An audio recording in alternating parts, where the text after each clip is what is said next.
Praise the Lord, जय मसीह। कैसे हैं आप? मैं आशा करता हूं कि प्रभु के प्रेम में आप आनंदित होंगे, हर्षित होंगे। आइए आज के सुंदर सुबह के लिए हम प्रभु का धन्यवाद करते हुए अपना ध्यान हम प्रभु के पवित्र वचन की ओर लेकर जाएं। मेरे साथ थिस्सलुनीकी की दूसरी पत्री निकालिए, अध्याय 3 और उसका 1 और 2 पद हम पढ़ेंगे। यहाँ लिखा है, हे भाइयों, हमारे लिए प्रार्थना क्या करो कि प्रभु का वचन ऐसे शीघ्र फैले और महिमा पाए जैसा तुम में हुआ, और हम टेढ़े और दुष्ट मनुष्यों से बचे रहें, क्योंकि हर एक में विश्वास नहीं। Praise the Lord, hallelujah. प्रभु के लोगों, पौलुस इन वचनों में प्रार्थना की सहायता, प्रार्थना की मदद मांग रहा है। जब एक नजर से आप इसे पढ़ेंगे तो आपको ऐसा लगेगा, क्या पौलुस दुर्बल है, कमजोर है? कई बार ऐसा लोग सोचते हैं कि अगर मैं प्रार्थना करूंगा किसी व्यक्ति से तो शायद मैं उससे छोटा हो जाऊंगा या लोग मुझे क्या कहेंगे। परंतु परमेश्वर का दास इतना श्रेष्ठ अभिषिक्त जन होने के बावजूद ये प्रार्थना की सहायता कलीसिया से मांगता है, लोगों से मांगता है। Praise the Lord, hallelujah. अगर आप पौलुस के विषय में देखें, प्रेरितों के काम 19 अध्याय, आप पाएंगे कि परमेश्वर पौलुस के हाथों से बड़े अनोखे और चमत्कार के काम करता है। इतना भयंकर काम उसके जीवन से होता था, उसके बावजूद ये अपने आप को साधारण और सामान्य व्यक्ति के रूप में प्रस्तुत करता और कहता कि मेरे लिए प्रार्थना करो।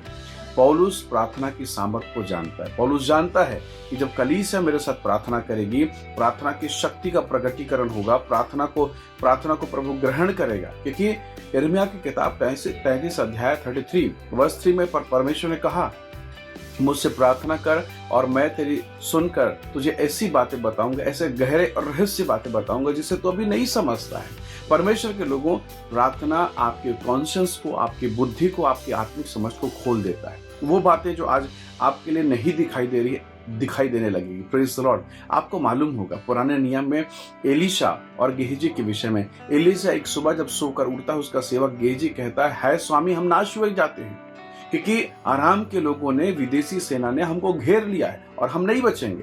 प्रभु का दास गेहजी की आंखों पर हाथ को रखता है, प्रार्थना करता और कहता है कि हे यहोवा, इसकी आंखों को खोल दे।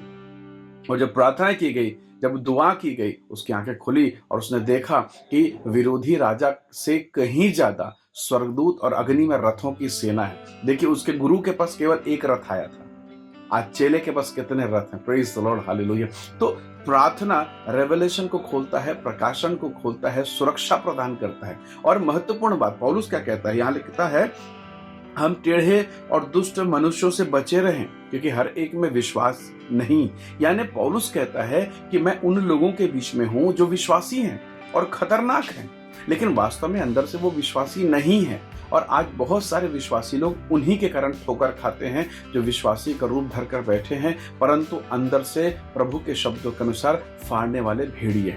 परमेश्वर के लोगों, इन लोगों से आप कैसे बचें, इन खतरों से आप कैसे बचें? केवल प्रार्थना के द्वारा। और पौलुस भी कहता है कि हमारे लिए प्रार्थना करो ताकि परमेश्वर का वचन फैले, ताकि हम दुष्ट और अविश्वासी लोगों से बचे रहें। Praise the Lord. कितना रहस्यमय बातों को जानते पौलुस कहता है, भाइयों, प्लीज हम्बल रिक्वेस्ट है, हमारे लिए प्रार्थना करो। प्रभु के लोगों, क्या आप अपने लोगों के लिए प्रार्थना करते हैं? अपने पास्टर के लिए? कभी आपने साइकिल, मोटरसाइकिल चलाया होगा, कभी आप देखें, क्या आपने देखा कि बगैर आगे चक्के में अगर हवा कम डाल दिया जाए या थोड़ा सा डाल दिया या ना डाले, क्या आपने कभी देखा ऐसा गाड़ी सही रीति से चलेगा? कदापि नहीं, असंभव। तो प्रभु के लोगों, आगे चक्के का भी ध्यान देना है, उसमें भी हवा डालते रहना, मेंटेनेंस करते रहना है। आपका पास्टर, आपका चर्च लीडर, उसको भी प्रार्थना के सपोर्ट की आवश्यकता है। आपके पति को, आपकी पत्नी को, आपके घर के मुखिया को, छोटे बच्चे को, हर चीज को। यानी क्या आप साइकिल में तेल डालेंगे तो केवल चक्कों पर डालेंगे, बाकी ब्रेक और अलग अलग जगह पर नहीं डालेंगे? सर्विसिंग जब कराएंगे तो सबका तो होगा। तो प्रभु के लोगों, क्या जब आप संसार की मशीनरी को, अपने शरीर के हर एक अंगों का जब ध्यान रखते हैं, तो आत्मिक बातों में हम क्यों न सचेत रहें, चौकन्ने रहें? हम प्रभु के वचन को मनन करें कि परमेश्वर का वचन क्या कहता है। प्रार्थनाएं की गई, कलीसिया में बेदारी आई, प्रार्थनाएं की गई, बंदीगिरी का पतरस छुड़ा लिया गया, प्रार्थनाएं की गई, भूकंप हुआ, प्रार्थनाएं की गई, वर्षाएं हुई है। Praise the Lord, hallelujah. अद्भुत अनोखे काम हुए। आपको मालूम है, हमारा उद्धारकर्ता प्रभु रात रात भर प्रार्थना करता, जंगलों में जाकर अकेले प्रार्थना करता। हमारा प्रेयर लाइफ कैसा है? बड़ा सवाल है। हमारा प्रेयर लाइफ कैसा है? परमेश्वर के लोगों, यदि मसीही लोग अगर किसी बात में कमजोर हैं तो वो प्रार्थना में कमजोर। अपने आप को चेक कीजिएगा। कई लोग प्रार्थना तब करवाते हैं जब मुसीबत आता है। मैं आपसे कहता हूँ, अपने पास्टर से प्रार्थना करवाते रहिए ताकि मुसीबत ही ना आए। Praise the Lord. आप बचाए जाएं, आप सुरक्षित रहें। इसलिए प्रभु ने कहा है, स्वयं कहा प्रभु ने कि प्रार्थना करो, जागते रहो, प्रार्थना करते रहो। मत्ती 26 के 40 में लिखा है कि जागते हो, प्रार्थना करते रहो। क्यों? क्योंकि शरीर दुर्बल है, आत्मा तैयार है। जब आप प्रार्थना करेंगे, परीक्षाओं से बचे रहेंगे, समस्याओं से उबर जाएंगे, प्रार्थना करते रहेंगे, सिंह के बाग से निकलेंगे और राजा दानियल के समान आपको सम्मान करेगा। Praise the Lord. इसलिए परमेश्वर के लोगों, प्रार्थना की शक्ति को स्मरण रखें, प्रार्थना की सामर्थ्य को स्मरण करें। एक फौजी, एक मिलिट्री ऑफिसर आंख लगाकर, शायद एक आंख को बंद करे और निशाना लगाकर बहुत ही निशाने के साथ ध्यान लगाकर वो निशाना लगाए, शायद वो चूक जाए।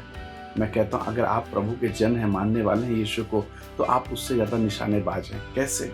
वो आंख खोलकर निशाना लगाता है, शायद चूक जाए। आप आंख बंद करके हाथ जोड़कर निशाना लगाइए, जिस किसी विषय पर पक्का निशाना लगेगा, प्रतिफल प्रभु आपको प्रदान करेगा। वो आशीषें, वो निशाना जो आपने जिस विषय पर, पॉइंट पर, जिस विषय पर आपने प्रार्थना की, प्रभु उसका प्रतिफल देता है। हालेलुया। इसलिए आइए आज के सुबह हम प्रभु से कहें कि परमेश्वर अनुग्रह दे कि हम प्रार्थना का जीवन बिताने वाले लोग हो जाएं। क्यों? क्योंकि प्रार्थना करेंगे, शत्रुओं से बचे रहेंगे, धोखा खाने से बचे रहेंगे, मसीह का वचन फैलता जाएगा, परमेश्वर की महिमा होती जाएगी। प्रभु के लोगों, चाहे कलीसिया में सताव हो, चाहे पीड़ा हो, चाहे घर में तकलीफें हो, प्रार्थना करना बंद न करें। जब आप प्रार्थना करेंगे, परमेश्वर का आत्मा उतरता है। हालेलुया। आइए दुआ करें। प्रेमी अनुग्रहकारी स्वर्गीय पिता, मेरे प्रिय भाई बहनों को मैं आपके हाथों में सौंपता हूं प्रभु। प्रार्थना की सामर्थ्य को, प्रार्थना के उस शक्ति को प्रभु इन पर उतार पिता, ताकि ये प्रार्थना करने वाले व्यक्ति हो जाएं, प्रार्थना करने वाला परिवार हो जाए। अद्भुत अभिषेक और अनुग्रह को प्रकट कर के अनोखे काम यीशु मसीह के नाम से होने पाए। प्रभु जी, मैं इनके जीवन को आपके हाथों में सौंपता हूं प्रभु। दया कर, अनुग्रह कर, आशीष दे, महिमा और आदर देते हुए विनती यीशु के नाम से मांगते हैं पिता। सुनिए और दया से ग्रहण कीजिए। आमीन। आमीन। प्रभु आप सबको बहुत आशीष दे। धन्यवाद इस वीडियो संदेश को देखने के लिए। दूसरों को शेयर करें, आशीष का कारण बने। Praise the Lord.